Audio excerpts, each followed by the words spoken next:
Hey, what's up, everyone? Billy and Raj back on the balance sheet. It's been a couple weeks. Raj had a well-deserved vacation back home, but we've got a lot to talk about, a lot to catch up on. Probably first on the docket, SummerSlam.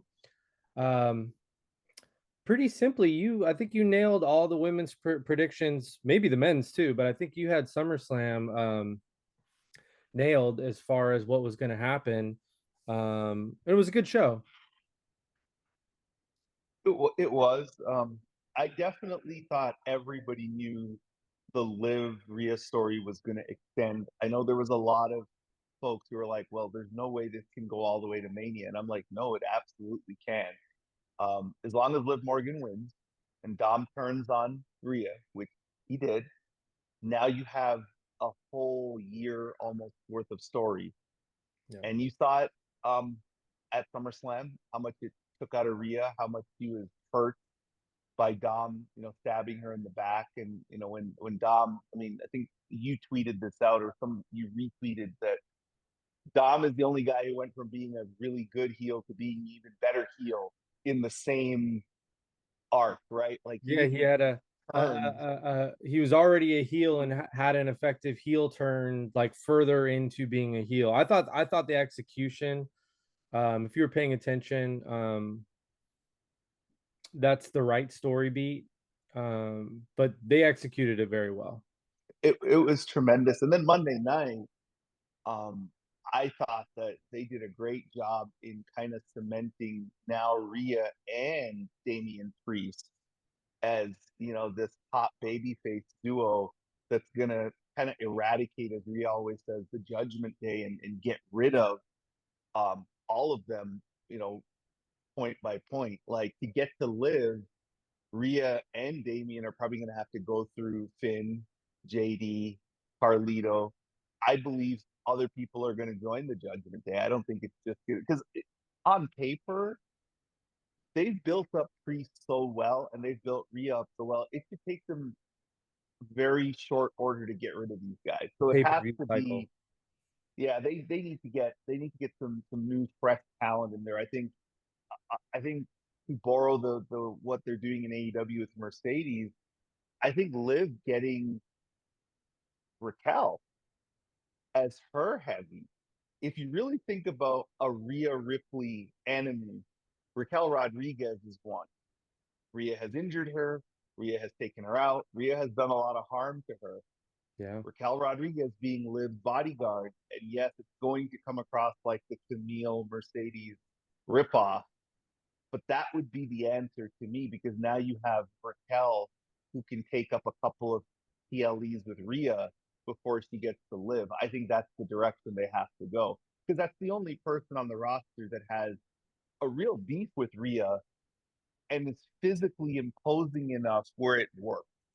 Yeah. Because like it can't be Zelina Vega, right? Like it can't be oh well Zelina's the the back or the heavy to Liv. That doesn't work. So I think Raquel Rodriguez is the move.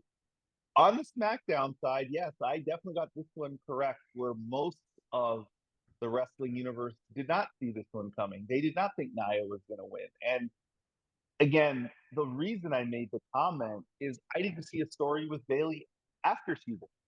What was Yeah. her story? Who is next up? So for me, that one was easy, and I thought it was very smartly done as well. Tiffany was never going to catch him; she was the distraction. Her whole object is to come out there and make Bayley think you're going to catch him. Bayley got distracted. Nia hit her with two. What is it? What is her move called? Nia's move, the Eliminator, Yeah. Annihilator. Annihilator. Hit her with two Annihilators. Won the title. I'm a little disappointed that they had Nia scheduled this week and then they cut it. So we're gonna get the schedule next week with the celebration. Twitter is saying that's the returning Charlotte Flair coming back to interrupt the celebration. I still think there's a Bayley rematch. I don't know why you would so quickly go to a Charlotte feud or go to another feud. There's a lot of story to be told with Nia. Nia has a lot of enemies. Charlotte, Jade, Bianca, Bayley still. So I think they need to take their time with Nia and build her up. And we know with Triple H, he doesn't like short title reigns. So Nia looks like she'll have the belt for I think Bayley might be the shortest women's title reign we've had, other than Becky, who was there simply to give belt to Liv. Yeah, the in a vacuum, Nia beating Bayley, I actually really like. I think Nia has been really good since she's come back. Um, they will tell a different. She's a different type of champion than they've had in a while, and it's going to be ultimately when she loses, whether it's on a cash in or a baby face that gets built up. Um, Returning Charlotte Flair, I guess, could be the option. I think there'll be a good story there. So I like Nia beating Bayley in a vacuum. Um, the Bayley title reign is just it's the continued low effort deal that we get plagued with as women's wrestling fans, and I don't want to get too into the negative, but you see Bayley in interviews saying that she's the one who put her vignettes together for WrestleMania, and kind of taking the initiative there. And that stuff just honestly pisses me off. So it's not a short title reign. I mean, a lot of women would kill to go from WrestleMania to SummerSlam with a belt. Um, it might be short for a Triple H era title reign, but it's pretty long compared to the history. But what they did with it, you know, broke up Damage Control or moved them over to Raw. They just kind of missed some story beats with her, and it's not the first time, and so it's frustrating as a fan. However, Bayley is one of the greatest, at rolling with the punches, and she's not. I don't see her as lost the way she was, 5, 6 years ago with a character that wasn't working. So I bet she'll use this to fuel continued continued interest from the crowd, right? I think she'll use this, and whatever we see next from her will spark either a pivot into some additional interest where the crowd gets even further behind her, or something compelling will come from it because she's that good. But yeah, I'd kind of hoped, even having the Satomura match, even on TV would have added just one little more wrinkle to what she did, because that was a really cool thing that she got to do as champion. But again, it happens at a house show on a show that 90% of the fandom is not going to see.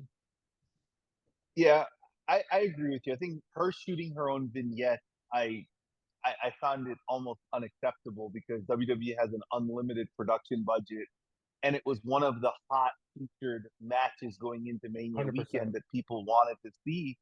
So why aren't they investing in it? I think with Bayley's title reign, the biggest mistake they made is the Damage Control piece, moving them to Raw and having no direction, quite honestly, for either Bayley or Damage Control. Like, you had maybe 2 or 3 months of rematches and stories there, which is a Kyrie going after Bayley's title, a Dakota going after Dakota, Bayley's title, people wanted that. and then Io getting her final rematch because the other two couldn't beat Bayley, and then that's when Bayley beats Io. Then Nia comes out and says, "Okay, I'm queen of the ring. I want, I'm gonna take the title." You could have kept Nia and Bayley apart all summer and just did it after going into SummerSlam. And I felt like they just really, they put some stuff together for Bayley. Like, who were her pay per view matches after she won the title? Piper Niven, was that it? Did she have any other one? Yeah, and the Piper Niven match, like, that's again in a vacuum, that's fine. That's a good title defense. But I just want to double back on something you said. I didn't even need her to beat Io again. If they wanted to protect Io and have Io have just the one loss, I get it, because they need her for big things. And sometimes I think Triple H doesn't always like to double down on losses. If you remember, he originally did not have Sasha losing twice to Bayley. The respect thing was just booked Additionally, Mm-hmm. because the first match was so good, they were going to have her lose once and then leave the territory. But Yeah. Dakota and Bayley were the emotional center of the Damage Control story. Dakota was the one that was playing both sides or trying to keep the group together. And then the ultimate moment where it came apart was Dakota turning, where it all fell apart. And we never got that match. That doesn't make sense. And now Damage Control is their faces. Dakota might be hurt, which sucks, but their faces. And so what? The next time they come across with Bayley, it's going to be that Bianca Bayley thing where it's like, oh, I know we're both good now, but I don't trust you. Like it's just a missed opportunity. It's a whiff. It's a total whiff. They Call it what it is. It's a whiff. so Bayley had two title defenses. She had a three-way with Tiffany and Naomi, Right.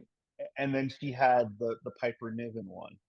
Yep. And they were both not on American soil. One was Jeddah, the other one was in Piper's home country. What is it, Scotland? Scotland. Yeah. Scotland. So that's another thing in the Bayley story. He was doing this thing with Naomi, where so many people, because this is why they were like on my timeline saying Nia wasn't going to win. They're like, well, there's still a Bayley Naomi story to be told because you saw Naomi and Bayley. Oh, I always have back and all that stuff. And is this the Randy Orton, um, Cody Rhodes thing? And this is where my mind is going because they have something now with Owens and Rhodes, and then Orton and Rhodes. Did they scrap Bayley and Naomi because it's basically the same story of the friends now going after the friends title? And when I look at Bayley's title reign, this is what always, I hate to say it, this is what happens to Bayley. He gets white hot as a babyface. He chases, he wins the title. People go crazy. They're so happy for her. And then as soon as she wins, they have no plan. The plan is we're just waiting for the next heel to beat her because we have a story for the heel. If you look at Bayley in WWE, that's her thing. She got a huge pop against Charlotte. She won the title. She defended it at Mania, but she was on ice for Alexa Bliss. Yeah. And I felt like this whole title ring, she was on ice for Nia Jax. And again, I am completely happy with Nia winning. I think the story is better. I know people are going to hear this and say, well, but Nia is not the in ring worker that Bayley, and she isn't, but she's gotten a lot better. And I think with how he's the dominant, you know, kind of, really giant champion with enemies, there's so much story for Nia. But yeah, I agree. I think they missed a lot with Bayley's title reign, and not to be negative, but the truth is that I just wish they had a plan. Like if the plan was we're always going to leave the belt to Nia, cool, but give us a Dakota match, give us a Kyrie match, Yeah. give Well, us something. that's the Bayley thing, the Naomi thing. I guess Triple H is not beating the allegations for now because it is more of the same. And I want to pivot that actually, right? I think the last couple weeks on SmackDown, the women's matches have been excruciatingly short Mm-hmm. for the talent, for the stardom that they have in the ring. Short, short, short matches. Now you got Roman coming back. You got a show with the Bloodline, Cody, Kevin Owens, Randy Orton. It's like LA Knight. LA Knight. You know, you have Nia already got cut as champion, cut for time on Friday. So it's just kind of this why this podcast exists. We have to call this stuff out. They've got to do better. And I've got a whole, you know, women's sports sell. We have a lot of proof of that around the world. But real quickly, pivot instead into this. You have an interesting idea on this WWE Speed. For those that don't know, uh, they have a WWE Speed championship, and they've just announced that there's going to be a women's championship. 3-minute matches, tongue in cheek. A lot of Twitter responses were like, "Well, that's kind of what we're getting right now, anyway. So what's the difference?" But you have an interesting hope or concept that you are pushing for this. Yeah, so before I get to that, all of you beat me to the punch because you saw the announcement first, and everybody was like, okay, what's changed? I mean, this is just TV women's matches, three They minutes. just had a So Bianca then, Chelsea match that was 2 minutes, and those are two of the top probably 10 known women on the roster, and they had a 2 minute match. yeah, my hope is that with the Speed title coming for the women and the amount of money X pays the WWE for this content, is that there's some proprietary thing where X and WWE say, okay, we're only going to do the 3 minute women matches on X because that's the concept. But now on TV, on SmackDown, on Raw, we're going to give you the 10-minute women matches, the 12-minute women matches, because it's different than what we're doing on Speed. And if you notice, since they started Speed for the men's matches on TV have gotten a lot more time. You go back and watch this week with Andrade and Santos Escobar. That was a tremendous match. They got Yeah. time. I think that the hope now for me, and it should be for all of us women's wrestling fans, is that this is a separate product with a separate concept, and they keep that away from TV. And on TV now, we never get a Bianca Chelsea 2 minute match. I never want to get like Jade Cargill has it factor. I'm not going to talk about her in ring prowess right now. That's not the place. She has an it factor to her, and she has been capable in AEW of having 8-10 minute matches. Who did she beat this week? Was it Isola or Alba? She beat Alba, right? In TV like Alba, 2 minutes. Alba, and you know, someone who's considered a Alba Fire is great one of the best veteran in ring women's worker. wrestlers. Yeah, She's a great in ring worker. She should never have a 2 minute match because she could could easily lead Jade into a very compelling 7 to 9 minute TV match that had the crowd invested and had TV invested because when Jade comes out, she has people invested in her. People care about her. People buy her shirts. People cheer for her.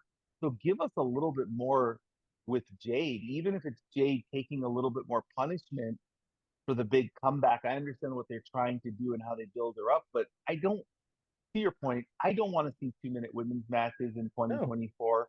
I am past the stage of a fan where it's unacceptable to me. Triple H has, there's enough time to give, maybe cut a couple of men's segments down a little and give the women more time. I mean, they're a smart company. They know how to book TV. There's no excuse for that. And this is one of the reasons that I don't think us women's wrestling fans appreciated the pandemic era enough as it was happening.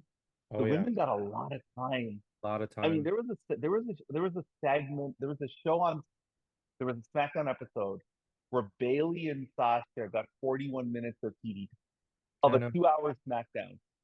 And am I saying that that's what I want every week? No, but I don't want 2 minute matches. I But don't. when Roman or Jay Uso or whatever are in the depth of a really great story, they easily get 40 minutes. Now, No, they Rhea do. got 8 or 9 segments on Raw pretty recently, but it's way too and far.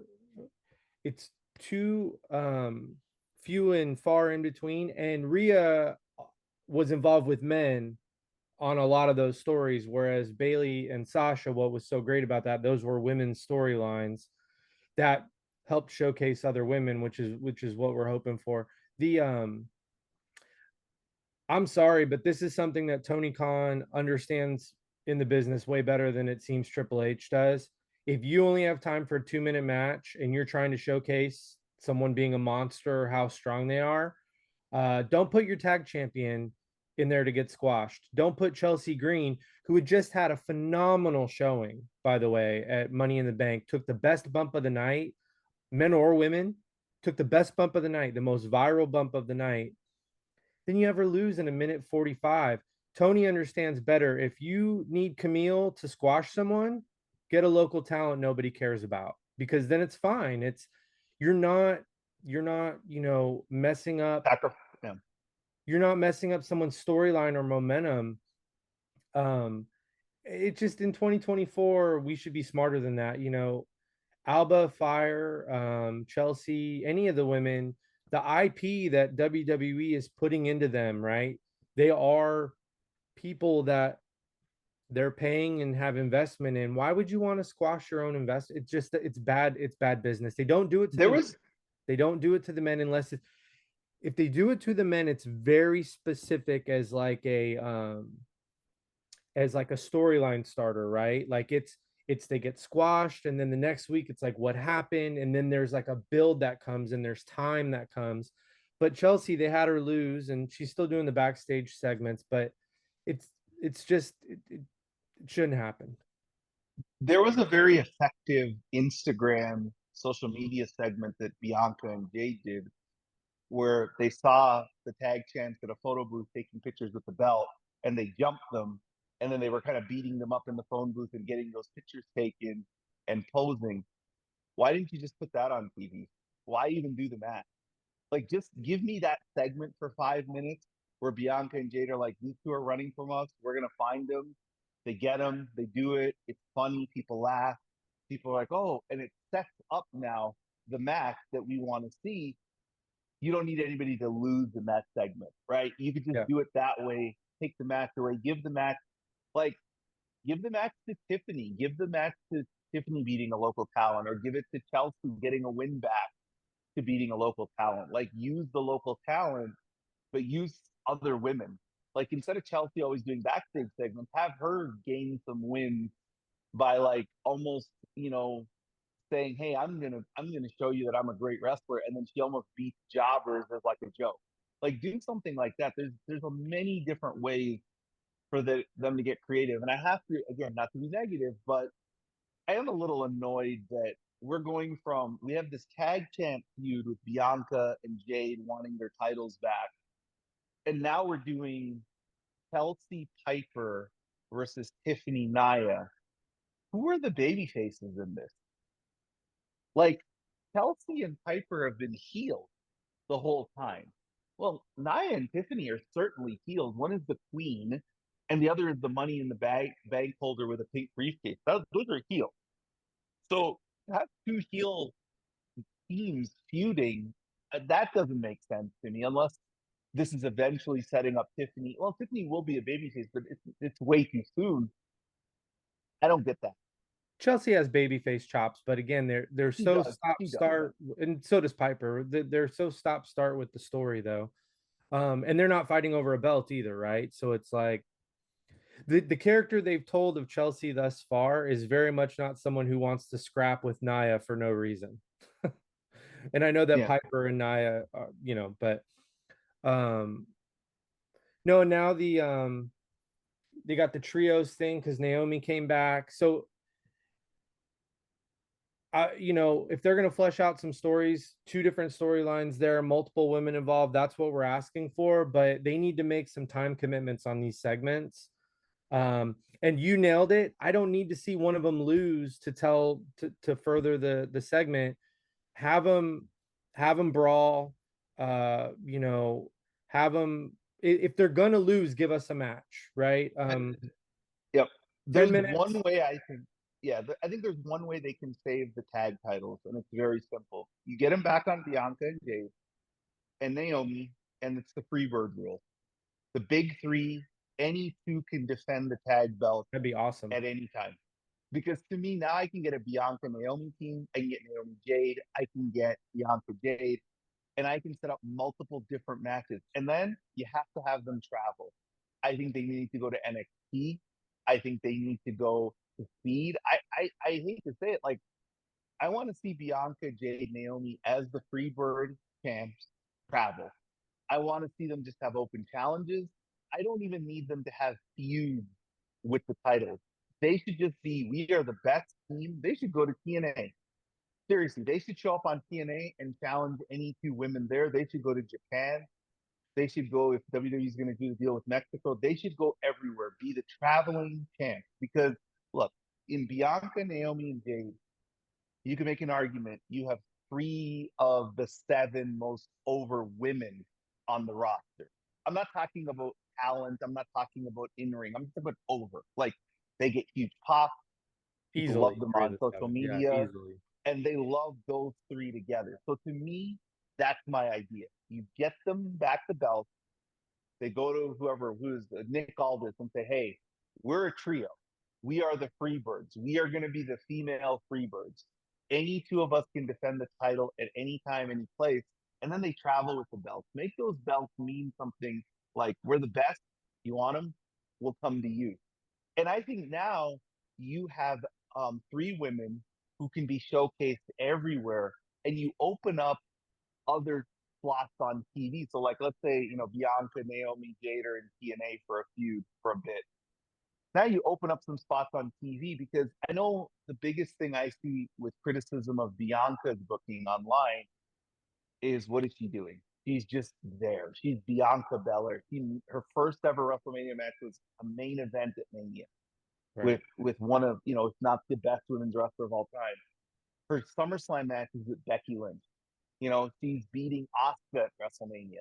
Like, Bianca's always been in a big match.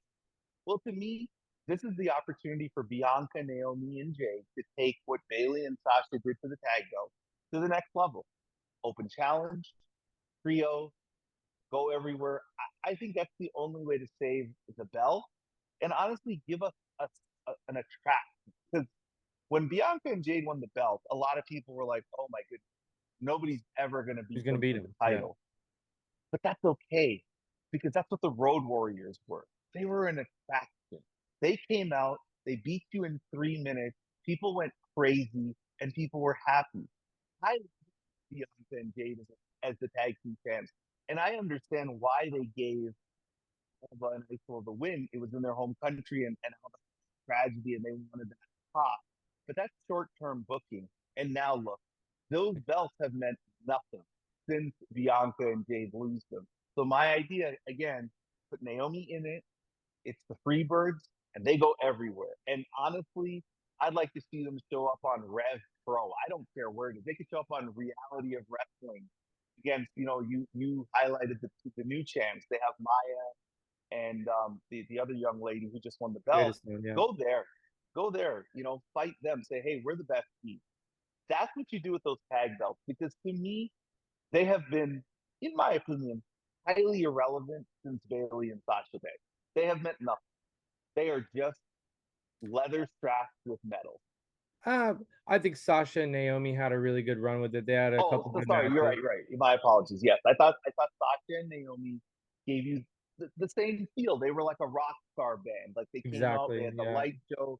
People were hyped for them, and that's kind of my idea, which is you have three over women, use their overness to get other women over, but get the belts over, and then move them around. Like, those belts specifically have a rule attached to them that says they can go defend on any show. Well, use the rule, Yeah. but don't set up feuds for them. Just, they show up, and 1 week they're beating a team of, they beat Chelsea and Piper, and then the next week they beat a team of, like, what if Liv and Raquel become what I said at the beginning of the show?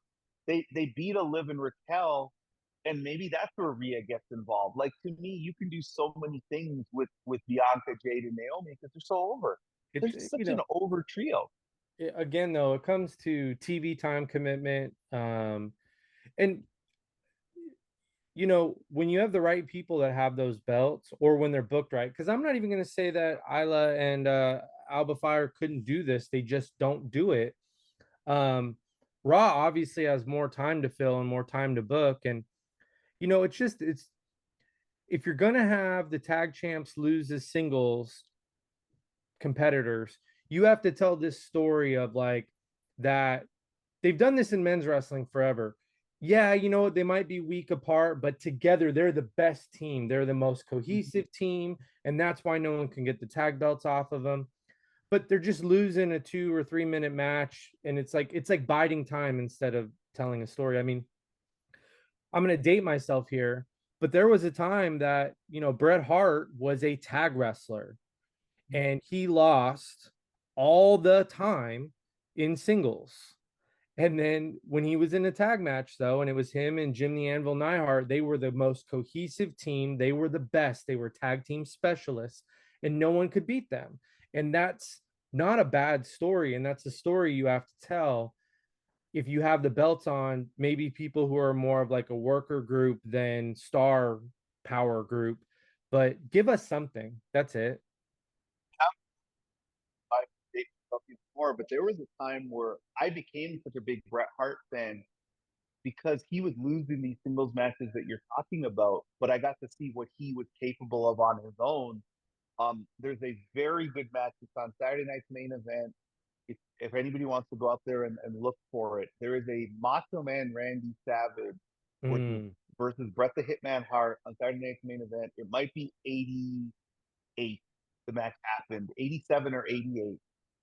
Phenomenal, phenomenal match. They got a lot of time. And at the time, Macho Man was considered the best in ring wrestler in the world. I mean, he was Yep. number one. But then you saw Bret Hart coming, and you're like, whoa, this guy's really, really good dude. He's hanging with the Macho, and he's hanging with Macho Man who's working with a guy who can work, not Macho Man having to carry, the Ultimate Warrior or work a slower pace with Hogan. He's working Bret Hart's match, and Bret Hart talks about that match specifically that opened a lot of people's eyes backstage to the singles What he was competitor capable of. Yeah. that Bret Hart for. And he tells the story. Bret Hart says that he went into Macho Man's dressing room after that and said, thank you for letting me get so much of my stuff in.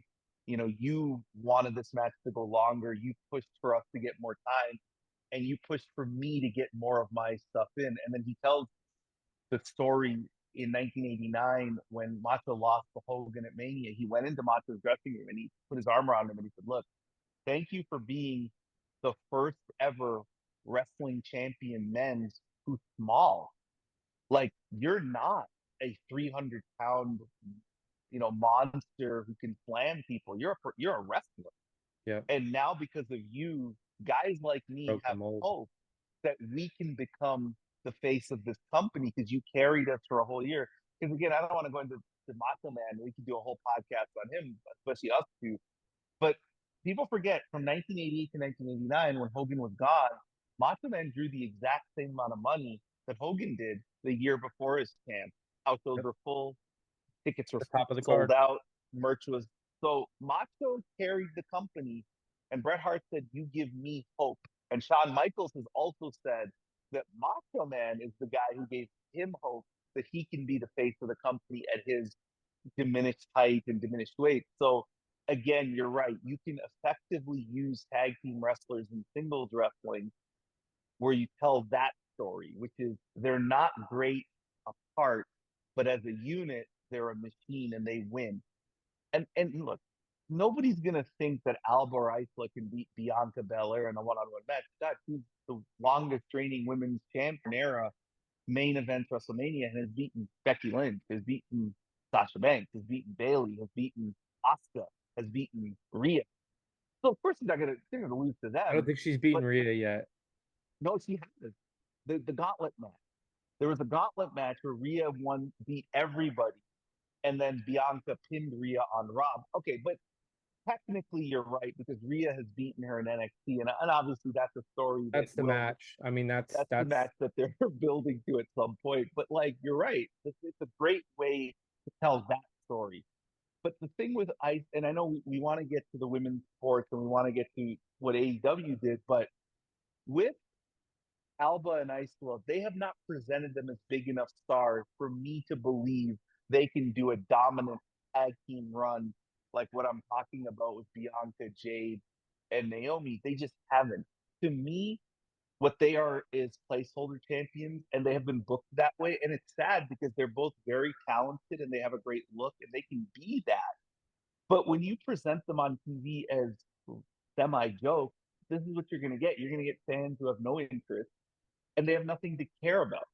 well, Alba is the NXT UK women's version of Walter Gunther, and look at the difference between the way that they've been booked on main. Um, and again, a lot of it, talent's got to get them. Talent ultimately need to get an opportunity and then get themselves over. I'm not taking anything away from how good Gunther is, but he's gotten time in matches, promos, vignettes, all that. I mean, um, they need to have a better plan for a lot of these women when they bring them up, or when they they put a belt on them. Like what's the plan? Um, Especially these tag belts. It's like in 2044 we'll be talking the same thing. It's like, what's the plan for the tag belts? They go in and out of having relevancy. And I guess the men's ones kind of do, honestly, at this point as well. But the women's ones, what's frustrating about it is they can jump from show to show to show. They can be a great um, story device. And they're allowed to color outside the lines with them. And I just wish that they would more often. All right. But yeah, Go ahead. and you're right about the men tag belts, but let's be honest about that too. They're used in bigger storylines the same way. Bloodline has it on SmackDown, Yeah. and Finn and JD have it on Raw. It's clear. Look, I know this is going to be one of the most radical things I say on the show. I have an idea for the men's tag belt on Raw. Rhea Ripley and Priest should win the titles. They should beat Finn and JD and be the tag team. Why not? Why not have Rhea Ripley, who she already beats up men anyway, and she pretty much does it in a very dominant fashion. Why not have her and Damian Priest be the tag team? Everyone can buy her beating JD one on one. Everyone can buy that. That's the story, which is he pins JD, puts him, gets her in her move, puts him in it, he submits. And what would the plot be like for Damian Priest and Rhea Ripley winning the men's tag belt? Yep. So that's my idea there. And then the Bloodline having it on SmackDown, they're holding those belts until Roman decides to cost them. That's what they have the belts for. Because let's be honest here, taking the belts off of DIY so quickly, that could only be the reason, because they could have actually elevated the tag belts with how good they are in the ring. But that's with those teams. Yeah. Not what they're looking to do most of the time. All